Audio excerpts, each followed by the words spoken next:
My lesson from the 12th of the 5th month of 1438. Demon head fruit, and why do the very heavens have guards against devils? As much as the whole of Al-Quran is used in ruqyah, incantation, and other forms of Islamic healing, there are specific passages that are used. One type is the subject or object relevant material. Others are traditions of the people. A third type is the central importance to entire chapters such as 2, 36, 37, 56, 67, 72, 108, and 112 through 114. The first few verses of Surat As-Saffat, eminence of those arranged in ranks, is the meaning of chapter 37's name in Arabi, and particularly its second verse, known superficially for exorcism, as it mentions the driving out. Al-Quran 37, 125, R 123 through 132 serves that purpose for rites addressing the issue of the Baal, as it is the case of Ilyasin, addressing people who worshipped household lords, or Lord besides Yahweh. And very commonly this idea was as a son of God who sacrificed or was the sacrifice to redeem the people or save the world or something like that,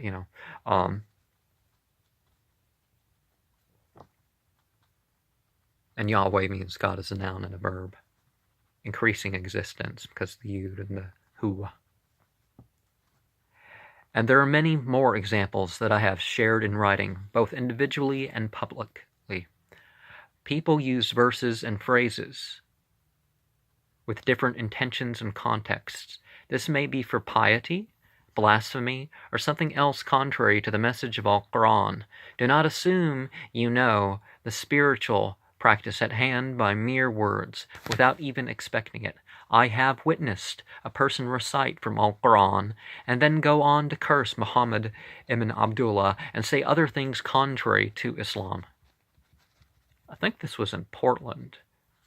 Not at a masjid, but it was in Portland, Oregon, somewhere. After trying to get the reader to think of rows of angels performing tasks, consider there to be only one thing worthy of worship, Ilah, and believe the lowest heaven is the one with the celestial bodies, Al-Kawakib,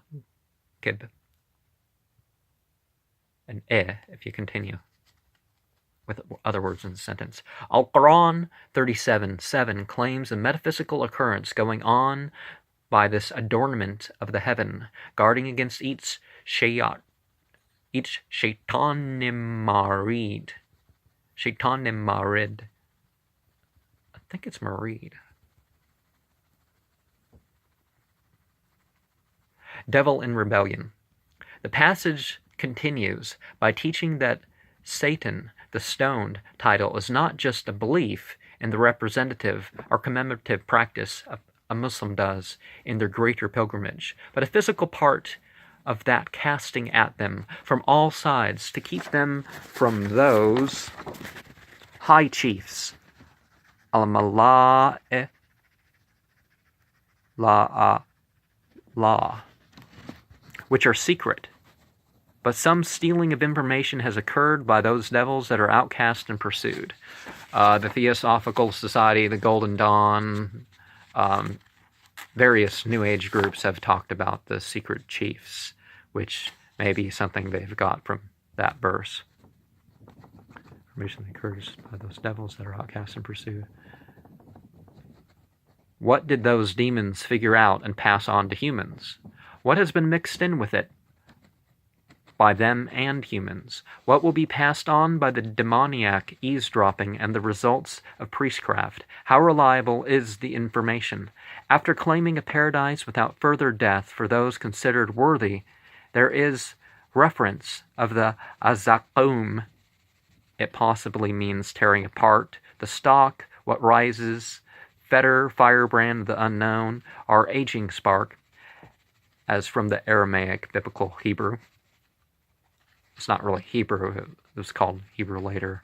It's called Aramaic at the time. Tree out of the bottom of the hell realms.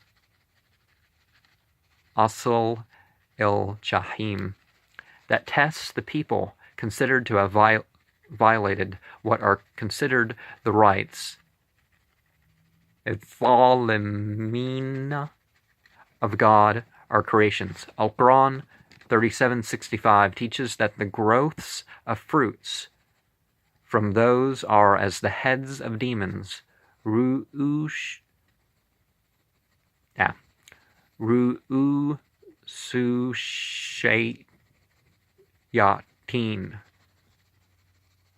Ru'usushayatin. Oh, I said D, didn't I? Ru'usushayatin. The passage goes on to teach that those in the hell realms will eat their fill with the demoniac head fruit and drink boiling water that mixes with that, as they keep returning to the flaming hell, al-Jahim. Do we keep up the traditions of our parents after we consider them false? Do we live for this life and the next? Can we better understand and have mystical realization of the nature of hell and devils? They are certainly a curious and moving mythology to explore. An overall theme seems to be consequences and other connections made in this life and after death. Are we becoming aware of how we affect it and it affects us?